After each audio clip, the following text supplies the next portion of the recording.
오늘 오신 분들, 새벽에 오신 분들도 너무 반갑고 수요 저녁에도 너무 반갑습니다. 감사합니다. 오늘 하나님이 큰 은혜 주시기를 축복합니다. 자, 오늘 우리 갈라디아서 2장 말씀입니다. 2장 두 단락으로 크게 나눌 수 있는데 10절까지, 그 다음에 뒤에 11절부터 21절까지 우리 두 단락으로 나눠서 보는데, 오늘은 우리 앞부분 제목을 조금 바꿨습니다. 오늘 말씀의 제목을 지금 모니터에 있는 것처럼 동역의 악수, 이렇게 바꿨어요. 동역의 악수. 자, 바울이 누구하고 악수할까요? 한번 보죠. 자, 2장 1절에서 10절까지인데 우리 같이 말씀 10절까지니까요. 함께 같이 읽겠습니다. 14년 후에 내가 바나바와 함께 디도를 데리고 다시 예루살렘에 올라갔나니 계시를 따라 올라가 내가 이방 가운데서 전파하는 복음을 그들에게 제시하되 유력한 자들에게 사사로이 한 것은 내가 다름질하는 것이나 다름질한 것이 헛되지 않게 하려 함이라. 그러나 나와 함께 있는 헬라인 디도까지도 억지로 할례를 받게 하지 아니하였으니 이는 가만히 들어온 거짓 형제들 때문이라. 그들이 가만히 들어온 것은 그리스도 예수 안에서 우리가 가진 자유를 엿보고 우리를 종으로 삼고자 함이로되 그들에게 우리가 한시도 복종하지 아니하였으니 이는 복음의 진리가 항상 너희 가운데 있게 하려 함이라.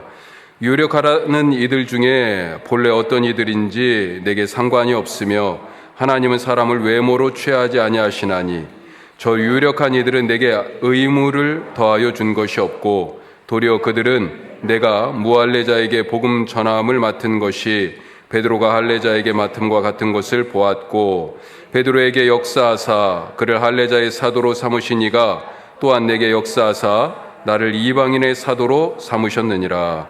또 기둥같이 여기는 야고보와 게바와 요한도 내게 주신 은혜를 알므로 나와 바나바에게 친교의 악수를 하였으니 우리는 이방인에게로 그들은 할례자에게로 가게 하려 함이라. 다만 우리에게 가난한 자들을 기억하도록 부탁하였으니 이것은 나도 본래부터 힘써 행하여 왔노라. 아멘. 아멘. 오늘 말씀은 지금 읽으신 것처럼 바울이 두 번째로 예루살렘을 방문한 이야기입니다. 자, 크게 오늘 지금 읽은 10절까지를 세 단락으로 나눠볼 수 있겠어요. 첫 번째가 1, 2절 말씀, 왜 방문했는지, 그 방문의 기본적인 상황, 그 다음에 방문한 목적이 있잖아요. 그 목적이 무엇일까? 그 다음에 두 번째로는 3절에서 5절, 그래서 사도들과 거짓 형제들이 비교되는 부분이 있어요. 특히 이방인 디도를 놓고 어떻게 이방인 그리스도인들을 대하는 모습에서 서로 대하는 태도가 다른데, 그 대하는 태도가 무엇에 의해서 결정돼요? 복음이란 무엇인가? 어떻게 사람이 구원을 받는가? 죄인이 의인이 되는가? 라고 하는 이 복음의 핵심과 관계에 대해서 관점이 다르기 때문에 이방인 신자들을 대하는 태도도 다르다라고 하는 얘기가 3절에서 5절까지 말씀이고, 마지막 6절에서 10절까지 이것은 같은 복음, 한 복음인데 이 복음을 갖다가 증거하는 대상과 방식이 다르다라고 하는 부분입니다. 복음은 하나예요. 그런데 복음을 드러내는 대상과 방식이 다르다. 그래서 같은 복음, 다른 사역, 이렇게 표현을 했습니다. 제가 마치 동전의 양면 같다, 이렇게 생각돼요. 동전이라는 것은 하나잖아요. 그렇죠? 그런데 이 동전을 얘기할 때 이쪽 면에서 보면 학이 그려져 있네. 이쪽 면에서 보면 500이라고 쓰여 있네. 이렇게 돼 있는 거잖아요. 바로 그거죠. 자, 그런 모습, 이렇게 세 가지로 오늘 말씀을 볼 수 있겠는데요. 조금 더 들어가서 보면, 자, 1, 2절 왜 방문했는지, 그 방문의 정황과 목적. 자, 우리 다시 한번 읽어보죠. 그러면서 말씀 찾아보겠습니다. 자, 2장 1절 2절 14년 후에 내가 바나바와 함께 디도를 데리고 다시 예루살렘에 올라갔나니 계시를 따라 올라가 내가 이방 가운데서 전파하는 복음을 그들에게 제시하되 유력한 자들에게 사사로이 한 것은 내가 다름질하는 것이나 다름질한 것이 헛되지 않게 하려 함이라. 아멘. 자, 예루살렘을 14년 후에 다시 예루살렘에 올라간다는 1절 그렇게 되어 있잖아요. 그러니까 전에 올라갔었어요. 물론 사도 바울은 예루살렘에 어려서부터 유학 온 사람이잖아요. 그렇죠. 그러니 그렇겠지만 이 지금 다시라고 얘기하는 부분이 뭐예요? 예수님을 만나고 나서 그 이후에 지금 예루살렘을 또 갔다. 그러면 그 전에 한번 갔던 적이 있네요. 예.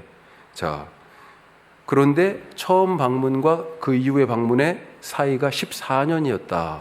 이렇게 되어 있습니다. 자, 누구하고 갔어요? 바나바, 또 디도. 바나바는 누굽니까? 사도행전에 이름이 그래도 몇 번 나와요. 예, 바나바는 원래 고향이 지중해 키프로스라고 하는 섬이에요. 구브로라고 되어 있습니다. 성경에서는. 거기가 고향이고, 그리고 바울을 아주 끔찍하게 그래도 생각하는 바울의 믿음의 후견인이라고 그래야 될까요? 그런 역할을 했습니다. 자, 디도는요, 헬라인입니다. 예. 자, 이 사람들이 어떻게 바울하고 지금 동행하게 됐는지, 자, 거기 교훈과 질문 1번 한번 보시면 14년이라고 되어 있죠. 언제부터 14년일까? 처음 방문했을 때는 그럼 언제일까? 바나바와 디도를 데리고 다시 예루살렘에 갔는데, 자, 이 갈라디아서 지금 1장 그 뒷부분에 2장 위쪽으로 보시면 18절부터 17절, 그 바울이 부활하신 예수님을 만난 이후에 행적이 간략하게 나와 있어요. 17절에 뭐라고 되어 있습니까? 나보다 먼저 사도된 자들을 만나려고 예루살렘으로 가지 않고 다메섹에서 가던 중에 부활하신 예수님 만나고 어디로 갔어요? 아라비아로 가서 몇 년을요? 3년 동안 있었답니다. 그리고 나서 다시 다메섹으로 왔다가, 사도행전에는 이렇게 자세하게 이 부분이 안 돼 있어요. 그냥 눈이 멀었잖아요. 그래서 다메섹에 갔고 아나니아라고 하는 사람을 하나님이 보내셔서 아나니아가 안수하여 기도하고 바울의 눈이 떠지고, 그리고 거기서 이제 예수님을 증거하니까, 아니 우리 편인 줄 알았는데 예루살렘에서 대제사장이 보낸 예수 믿는 자들을 박멸하러 오는 그런 사람인 줄 알았는데, 이 다메섹에 있던 유대인들이 사울이 완전히 사람이 딴 사람이 됐잖아요. 오히려 저 예수쟁이들한테 붙어가지고 예수는 그리스도다, 예수가 부활했다 막 증거하니까 이 다메섹에 있는 유대인들이 화가 나가지고 죽이려고 그랬잖아요. 예. 자, 조금 더 구체적으로는 또 아레다 왕이라는 뭐 그런 왕도 나옵니다. 이 아라비아 왕인데, 하여튼 다메섹의 왕인데, 그 왕에게 하여튼 미움을 받아가지고 죽을 뻔해가지고 성벽을 타고 밤에 도주하는 그런 얘기가 사도행전에 나오는데, 여기서는 조금 다르게 얘기해요. 그 사이에 아라비아 갔다 왔다는 3년이 있었다는 겁니다. 그리고 나서 예루살렘에 갔다. 이게 이제 도망가가지고 예루살렘에 간 것 같아요. 그래서 예루살렘에서 며칠이 있었다고 되어 있습니까? 1장 18절에 15일, 보름 정도 있었대요. 그리고 나서 다시 어디로 갔습니까? 다시 어디로? 21절에 보면 1장 21절, 수리아, 길리기아는 고향이에요. 길리기아 지방의 다소라고 하는 도시에, 해안 도시에, 거기 고향으로 갔어요. 자, 그런데 사도행전에 보면 그 이후에 바나바가 등장해. 바나바. 자, 아까 바나바가 어떤 사람이냐면, 다메섹에서 예수님 만나고 아라비아 가서 3년 있다가, 그리고 이 바울이 예루살렘에 왔잖아요. 15일이 있었잖아요. 사도들을 만나려고 그랬는데 사람들이 겁내하는 거야. 예전에 그 명성이 아직도 있어요. 스데반을 죽였던 그 일을, 트라우마가 아직도 있어, 이 교회에. 그런데 이때 누가 다리 역할을 했냐면 바나바가 했습니다. 바나바. 사도행전에 나오는 얘기예요. 사도행전 11장에. 자, 그런데 그 이후에 보름 정도 있다가, 그때 이제 사도들 만나고 보름 정도 있다가 고향으로 낙향에 있던 이 바울을 바나바가 안디옥 교회로 가가지고 거기서 예수님에 대하여 가르치다가, 야, 이거 나 혼자 힘들겠다. 바울이 생각난 거예요. 그래서 바울을 그 고향에서 데리고 와서 안디옥 교회에서 같이 가르쳤습니다. 자, 예루살렘에 언제 갔어요? 회심하고 3년 정도 지나서. 그리고 나서 고향에 있었어요. 오늘 말씀 24년이 그 이후에 14년에 다시 14년이 지나서 다시 예루살렘에 갔다. 그래서 회심한 이유 아니었을까? 처음 갔을 때가 회심했을 때다. 그리고 지금이 두 번째. 이제 안디옥 교회에서 바나바랑 열심히 목회하다가 간 것 같아요. 왜 갔냐?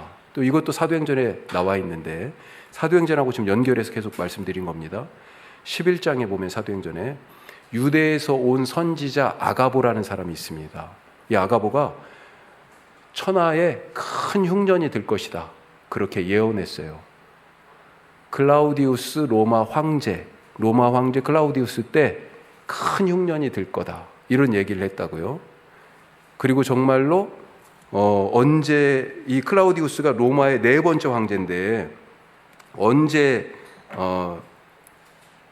제위를 했냐면 41년에서 54년까지 제위를 했는데 그 중에 46년경에 유대 지방에 큰 흉년이 들었어요. 예. 그러니까 예수님이 돌아가신 때가 한 30년, 주 30년 정도라고 하고, 그리고 나서 지금 이 큰 흉년이 들 때가 46년이잖아요. 16년 정도가 지났습니다. 자, 아까 3년은 아라비아에 있었다고 그랬죠. 그러니까 아라비아 갔다가 고향에 갔다가 14년 정도 지나고 나서 다시 예루살렘에 왔으니까 이 기근하고 비슷한 때예요. 아가보라는 사람이 큰 흉년이 날 거야 예언했는데 그 큰 흉년 때문에 예루살렘 교회가 힘들어지자 안디옥 교회에서 헌금을 성도들이 해가지고 그 헌금을 바나바하고 바울 손에 맡겨서 예루살렘 교회에 갖다 주라고 한 겁니다. 그러니까 이 연도가 얼추 맞아요. 예. 예수님 돌아가시고 나서 부활하신 예수님 만난 후에 아라비아에 잠깐 있던 시기, 그 다음에 고향에 내려갔던 시간들, 그리고 다시 헌금을 가지고 기근 때문에 고생하는 예루살렘에 왔었을 때, 물론 이제 이 연도에 대하여 조금 다른 의견을 가진 학자들이 있긴 하지만 대략 이렇게 생각하시면 좋겠어요. 자, 좀 장황하게 설명을 했네요. 왜 그렇게 두 번째로 가게 됐는지. 그런데 단순하게 연보, 헌금만 들고 간 게 아니고요. 더 중요한 목적이 바울에게는 있었습니다. 그게 2절이에요. 2절. 자, 뭐가 있을까요? 복음을 제시하기 위하여서 갔어요. 복음을 제시하기 위하여. 왜? 바울이 전하는 이방인들에게 전하는 복음이 지금 의심받고 있어요. 야, 복음은 그런 게 아니야. 다른 사람들이 그렇게 얘기해요. 그걸 바울은 다른 복음이라고 얘기하잖아요. 그 부분에 대하여 사도들에게 내가 지금 이런 복음을 제시하고 있다 말하고 싶었어요. 사도들이 그 부분에 대하여 어떻게 생각하는지 한번 듣고 싶었어요. 자, 2절 말씀 한번 보죠. 왜 가게 됐는지 그 이유가 나옵니다. 자, 2절. 계시를 따라 올라가 내가 이방 가운데서 전파하는 복음을 그들에게 제시하되 유력한 자들에게 사사로이 한 것은 내가 다름질하는 것이나 다름질한 것이 헛되지 않게 하려 함이라. 아멘. 왜 예루살렘에 올라갔어요? 이렇게 14년이 지금 흘렀는데, 자, 가서 사도들에게 복음을 지금 제시하기 위하여 갔다고 되어 있잖아요. 그 복음을 제시하는 이유가 2절 끝에 나와 있습니다. 뭐라고 되어 있습니까? 내가 다름질하는 것이나 다름질한 것이 헛되지 않게 하려고. 14년 동안 바울이 부활하신 예수님 만난 이후에 지금까지 너무 열심히 달려왔어요. 바울은 복음 전파하는 일을 종종 뭐라고 얘기했어요? 달리기. 여기서도 지금 다름질이라고 얘기했는데 달리는 경주에 비유해서 얘기를 했습니다. 그런데 아니 끝까지 열심히 달렸는데 딱 갔는데 여기가 아니야. 그러면 어떻게 합니까? 큰일 나죠. 그래서 그 다름질하는 것이 헛되지 않게 하기 위해서 그래서 예루살렘 교회에 지금 가서 내가 복음을 제시해 보겠다. 왜? 다른 사람들이요 자꾸 이 복음에 대해 지금 문제 삼아요. 특별히 누가 그렇습니까? 4절 말씀에 나옵니다. 4절 앞부분에 뭐가 나와요? 자, 이는 가만히 들어온 거짓 형제 때문이다. 예. 이 사람들은 가만히 교회에 들어와 가지고 예수 그리스도로 인하여서 얻은 복음 안에서의 자유를 엿보고 성도들을 율법의 종이 되도록 다시 끌고 가는 그런 일을 하는 사람들이라고 지금 얘기하고 있습니다. 자, 그러면서 뭐를 얘기해요? 지금 1장에서 얘기할 때도 두 가지를 얘기했는데 바울에게 이 사람들이 제기하는 문제 두 가지가 있어요. 첫째는 복음. 야, 그 복음 바울이 잘못 전하는 거야. 그런 쉬운 구원이 어디 있어? 이렇게 얘기하는 거죠. 왜요? 아니, 믿으면 구원을 받는다니까. 그런데 하나님의 백성이 되는 것이 그렇게 쉬운 일이냐? 아니다. 율법을 지켜야 된다. 무엇보다도 뭘 지켜야 돼요? 몸에 하나님의 백성의 표시가 있어야 된다. 유대인들이 다 그러잖아요. 할례를 받아야 된다. 율법을 지켜야 되는 것 중에 대표적인 게 뭐가 있어요? 안식일법. 그렇죠? 그래 초대교회 때 보면 날짜에 대해서 지금 엄청나게 민감한 부분들이 있습니다. 안식일을 이방인들이 잘 안 지키는 것에 대해서 계속 공격해요. 그리스도인들은 어느 날 모였습니까? 이방인 신자들에게 안식일이 중요해요? 아니에요. 예수님이 부활하신 날이 더 중요해요. 그래서 이방에 흩어진 교회들은 무슨 날을 더 중요하게 생각했어요? 안식일보다 주일을 더 중요하게 생각했어요. 그런데 그걸 가지고 야, 이거 안식일을 우선 안 지켜. 또 할례도 안 받아. 예, 또 뭐가 있습니까? 정결법, 안식일법, 음식법. 그렇죠? 우상의 제물도 막 먹어. 저 사람들은요. 근데 유대인들이 볼 때는요. 저걸 먹을 수가 없어요. 예. 어렵죠, 어려워요. 율법 지켜야 돼. 하나님의 백성이면 율법 지켜야 돼. 그런데 바울은 뭐라고 그래요? 그런 얘기를 하지 않아요. 율법으로부터 우리는 자유하게 됐다라고 얘기합니다.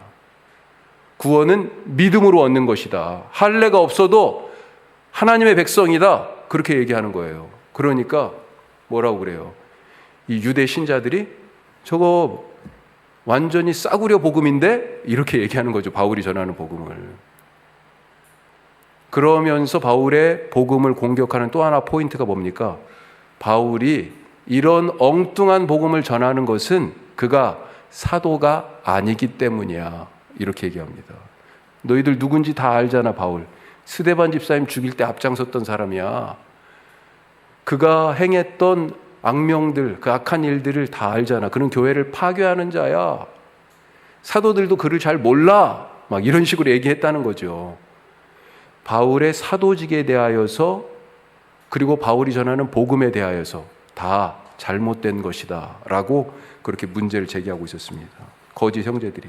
그러면서 자기들이 전하는 율법을 온전히 준행함으로 인하여 얻게 되는 구원이 진짜 복음이다 주장했던 거죠.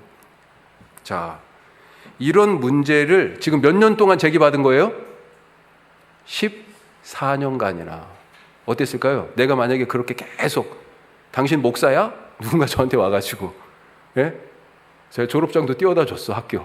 예? 목사 안수증도 갖다가 막 총회에서 떼어가지고 예? 증명서도 떼어다 주고. 그래도 예전에 타블로가 그랬잖아요.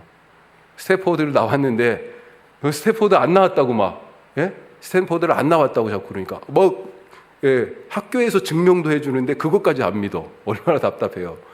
아니 지금 바울은 나 부활의 예수님 만났어 이렇게 얘기하는데도 너 베드로랑 얼마나 친해? 주님의 동생 야고보 알아? 몇 번 만났어? 이렇게 얘기하는 거예요. 그런 셈이죠. 그걸 14년간 지금 겪고 있다고요. 도중에 어떤 생각이 들까요? 그래 빨리 내가 베드로랑 아예 모르는 것도 아니고 그때 바나바가 잠깐이지만 연결해 줬잖아요. 가서 내가 전하는 복음 인증을 딱 받아야 되겠다. 야, 바울이 전하는 복음 예루살렘 교회 야고보랑 베드로 요한이 괜찮아 도장 꽝 찍어줬다. 당신 사도? 그래 당신도 예수님 만난 거야. 사도 맞아. 그런 인증이 필요하지 않았을까요? 그런데 그 14년 동안 예루살렘에 안 갔습니다. 오히려 이를 인간적으로 생각하면 쉽게 풀 수 있었을 텐데 안 갔어요. 그런데 14년이 지난 지금 다른 이유들이 아까처럼 더하여 있을 수 있겠지만 결정적으로 바울이 예루살렘에 간 이유가 있어요. 2장 첫머리에 뭐라고 되어 있습니까? 왜 갔어요? 계시를 따라. 이거 짧은 말인데 너무 중요한 말 아닙니까? 14년 동안 계속 바울이 자기 정체성에 대하여 부정당하고 자기가 전하는 복음, 이 다름질하는 믿음의 경주에 대하여서 부정당하고 그렇게 답답하고 그렇게 억울했을 텐데 그때는 예루살렘에 안 갔어요. 사도들을 의지하지 않았어요. 하지만 지금 간다고요. 왜요? 하나님이 가라고 하시니까. 계시를 따라서. 바울은 철저하게 성령의 인도하심을 따른 사람이었습니다. 우리도 그렇게 살아갈 수 있기를 바랍니다. 때로는 답답할 때가 있을 거예요. 때로는 억울할 때가 있을 거예요. 이렇게 하면 쉽게 풀어지는데 그런 생각이 막 들 때가 있을 거예요. 그런데 하나님이 인도하시지 않는 길이면 나는 가지 않겠습니다.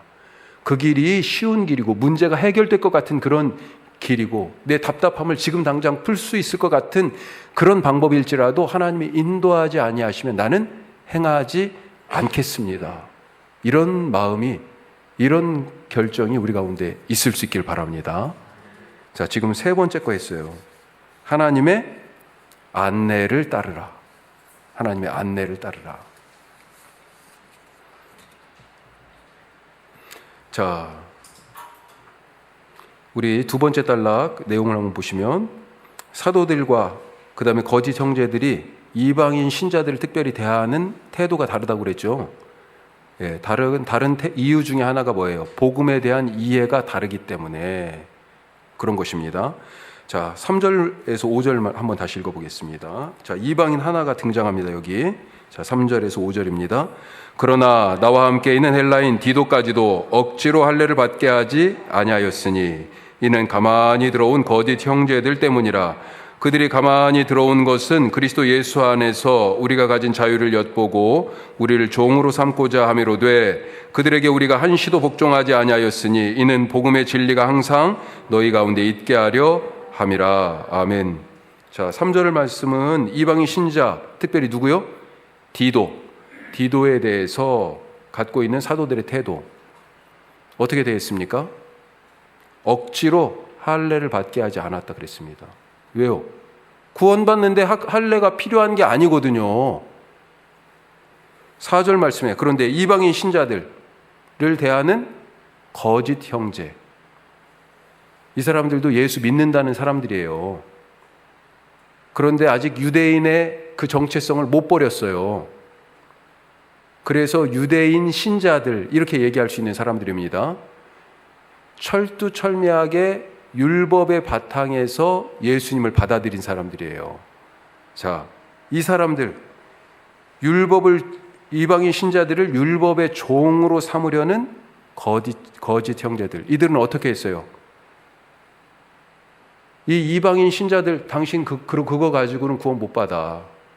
예수 이름만 가지고는, 예수만 믿어서는 구원이 안 돼. 아까도 말씀드렸지만 할례 받아야 되고 심지어는 제사도 드려야 된다고 그랬어요. 예배.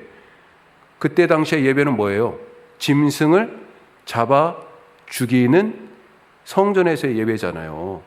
이 얘기가 어디에 나오냐? 히브리서 얘기, 히브리서의 쟁점이 바로 이겁니다. 우리에게는 더 나은 제사장, 스스로 제물이 되셨고 하늘 성소에서 예배드리는 이 예배를 인도하는 우리에게는 더 나은 제사장, 아론보다 더 나은 대제사장 예수님이 계신다. 이렇게 얘기하는데요. 지금 사람들은 뭐예요? 아니, 성전에서 예배드리면 지금 딱 보이거든요. 짐승의 피로 내가 가서 안수하고 그 죄를 위하여서 속죄하고 짐승이 피를 흘리고 제사장이 네 죄사함을 받았느니라 딱 선언하잖아요. 그게 속 시원한데, 아니 예수님은 그냥 믿으면 그냥 죄사함이 된다고 그러니 이거 뭐 내가 죄가 사해진 거야 만 거야, 이런 생각 드는 거죠. 그래서 심지어는 제사도 드려야 된다, 이런 얘기도 했단 말이에요. 음식 그거 먹으면 되고 이거 먹으면 안 된다, 이런 걸 다 지켜야 된다고 얘기했다고요. 이방인 신자들에게 바로 거짓 유대 신자들이 선생 노릇을 하면서 이렇게 구원에 대하여, 복음에 대하여 잘못 가르쳤다라고 하는 것입니다. 자, 그 얘기가 3절에서 5절까지 있어요.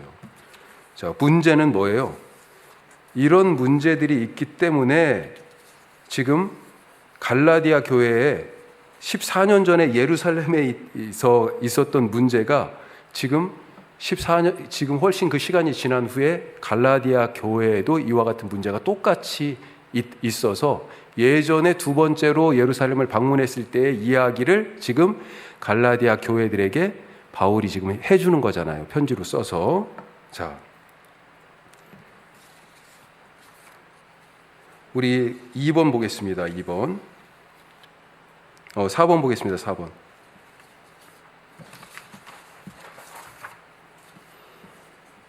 자, 이렇게 바울이 예루살렘에 갈 때 바나바와 그 다음에 또 누가 동행했어요? 이렇게 디도가 동행을 했습니다. 그런데 왜 굳이 디도를 동행하게 했을까? 이유는 사실 잘 모르지만 분명한 것은 디도 때문에 바울 일행이 예루살렘에서 지금 상당히 주목의 대상이 되었다라고 하는 것입니다.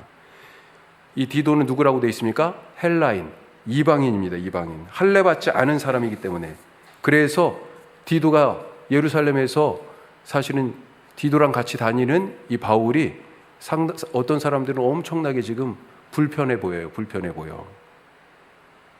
자, 그런데 감사하게도 예루살렘 교회의 유력자들, 누굽니까?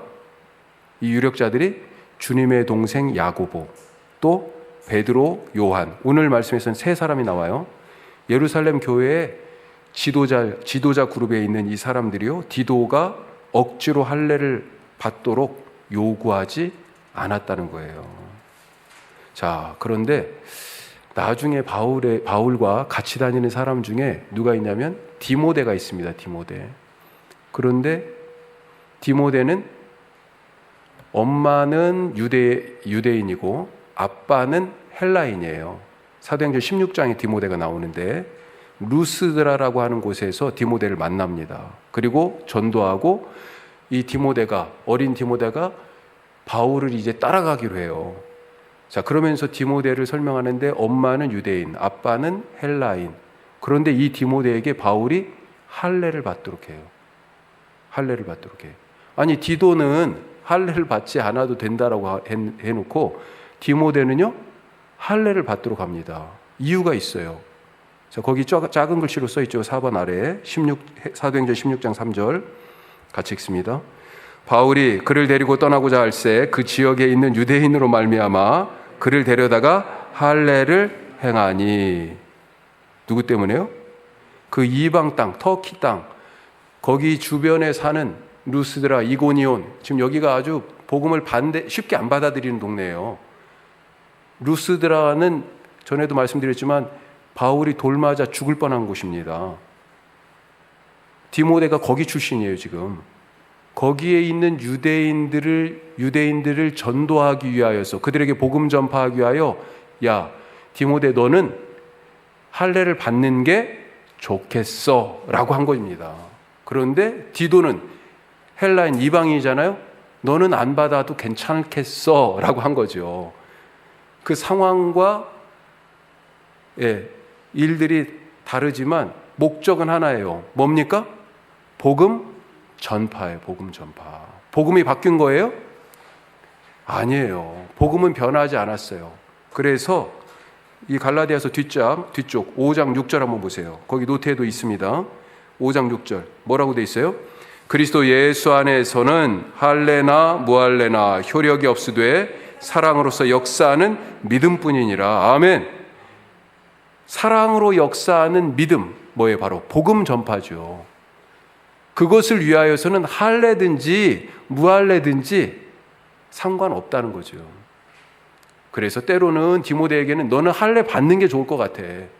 그들에게 예수님의 그 사랑의 복음을 증거하기 위하여 할례 받는 게 좋을 것 같아.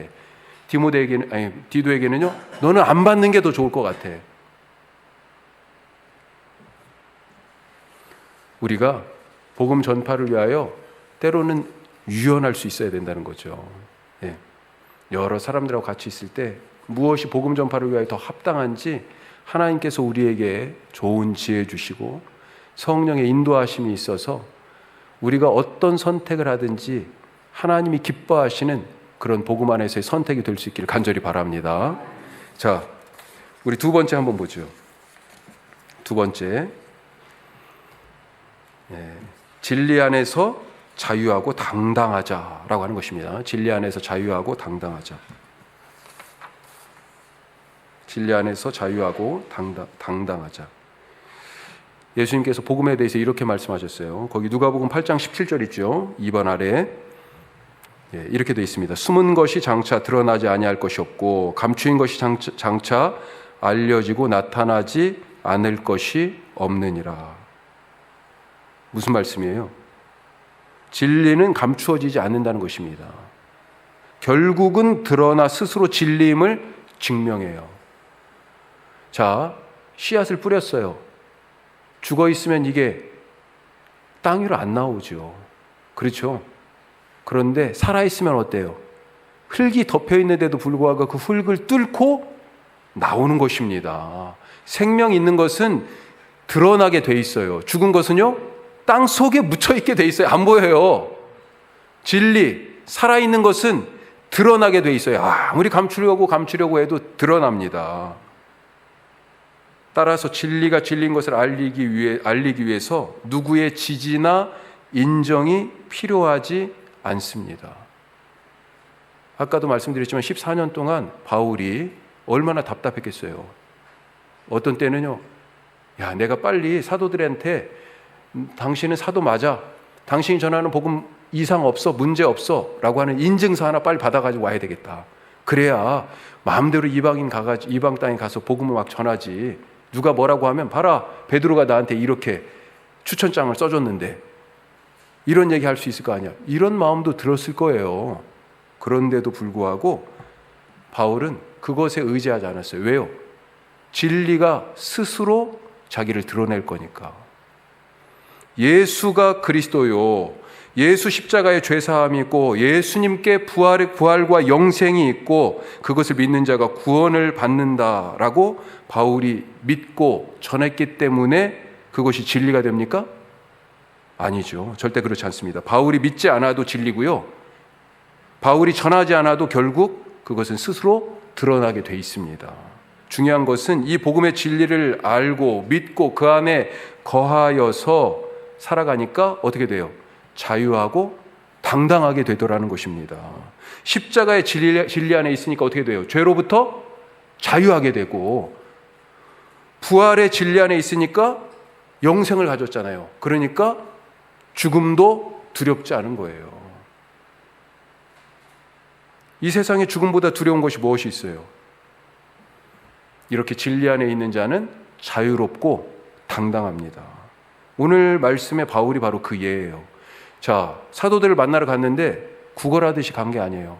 다 저 인증서 받으러 왔습니다. 제가 전하는 복음에 인증해 주세요. 이건 공식적 복음이다라고. 저 사도로서 자격증 받으러 왔어요. 예? 여기 사도 자격증 하나 써주세요. 이런 거 구걸하러 온 거예요? 아닙니다. 아니에요. 아닙니다. 절대. 누구 눈치 본 게 아니에요. 오늘 말씀을 보면 2절에 그래가지고 뭐라고 되어 있냐면요, 중간 이후에 복음을 사도들에게 제시하되 유력한 자들에게, 자, 유력한 자들, 아까 베드로나 요한이나 주님의 동생 야고보, 이런 사람들에게 어떻게 했다고요? 사사로이 한 것은 공식적으로 어떤 것을 하는 게 아니고요, 사적으로 지금 얘기한 거예요. 나는 이런 복음을 전하고 있어요. 가볍게 얘기하고 있어요. 이걸 뭐 인증받으러 온 게 아니라는 거예요. 예. 바울이 진리 안에서 자유롭고 당당한 이유가 있습니다. 그 이유는 뭐예요? 자기의 사도직이나 자기가 전하는 복음이 누구로부터 왔기 때문에? 예수님으로부터 왔기 때문에. 우리 지난주로 다시 넘어가서 보면 1장 1절에 뭐라고 되어 있어요? 1장 1절. 사람들에게서 난 것도 아니요 사람으로 말미암은 것도 아니요. 어디에서 왔어요? 오직 예수 그리스도 그리고 하나님 아버지. 그렇게 돼 있어요. 11절 보세요. 형제들아 내가 너에게 알게 하노니 내가 전한 복음이 어디에서 왔어요? 사람의 뜻을 따라 된 것이 아니다. 12절에 자 이는 내가 사람에게서 받은 것도 아니요 배운 것도 아니요 어디에서 왔어요? 오직 예수 그리스도. 그래요. 사도된 것은 1절에 예수님과 하나님 아버지로부터 내가 그래서 사도됐고 복음 내가 전하는 복음은요 사람으로부터 받은 것도 배운 것도 아니다. 예수님의 계시다. 그래서 당당한 거예요. 오늘 우리가 그렇게 살아갈 수 있기를 간절히 바랍니다. 예수님이 주신 것이니요 다른 누가 흔들어도 흔들려요? 안 흔들립니다. 우리의 믿음이 바로 그런 믿음 될 수 있기를 간절히 바라요. 기도하겠습니다.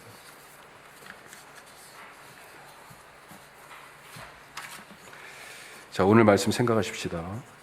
진리 안에서 자유하고 당당한 사람 되게 하여 주옵소서. 처음 예루살렘에서 회심하고 예루살렘에 왔다가 다시 예루살렘에 오는데 14년 걸렸어요. 그런데 그때 이방인들에게 그 사이에 열심히 복음을 증거했지만 숱한 반대와 오해와 의심을 받았습니다. 바울이 몇 번이나 어떻게 좀 더 쉬운 방법으로 이 문제를 좀 해결하고 가면 좋겠다 생각 안 들었을까요? 그런데도 참았습니다. 기다렸어요. 왜요? 하나님이 인도하지 않으셨거든요. 하지만 지금 14년이 지나서 왔어요. 왜요? 성령님이 인도하셨기 때문에 계시를 따라왔습니다. 우리가 인간적인 타이밍을 생각하지 않고 하나님의 인도하심을 생각하는 하나님의 인도하심을 따라 살아가는 사람 되게 하옵소서. 기도하시고 바울이 예루살렘에 왔는데 사도들 앞에 서서도요 당당했어요. 왜요? 예수님이 바울 자신을 사도로 세우신 것을 알았고 바울이 전하는 복음이 사도들에게 배운 게 아니고요 예수님으로부터 직접 배운 그런 복음이었기 때문에 진리 안에 거하고 있었기 때문에 자유하고 당당했습니다. 나는 어떻습니까? 누가 이 말하면 흔들리고 누구의 권위를 의지해서 사도들의 권위와 명성을 의지하고 싶은 생각이 없었을까요, 바울이? 그런데 그것에 의지하지 않았어요. 주님, 예수 그리스도의 이름만 의지하는 사람 되게 하여 주시옵소서. 기도하시고 복음을 위해서 때로는 할례를 받을 필요도 있고요. 때로는 할례를 받지 않아야 되기도 했습니다. 원칙은 뭐예요? 복음이에요, 복음. 복음을 위하여 나는 죽기도 하고 살기도 하는 것입니다. 가기도 하고 멈추기도 하는 거예요. 복음을 위해서는 예루살렘에 있을 수도 있고 저기 로마에 감옥에 갇힐 수도 있는 것입니다. 주님, 복음을 위하여 내가 어느 곳에 어떤 사람으로 무엇을 하든지 복음을 위하여 순종하는 사람 되게 하여 주시옵소서. 말씀을 생각하면서 우리 특별히 여름 성경학교를 위해서 우리 같이 함께 기도하겠습니다.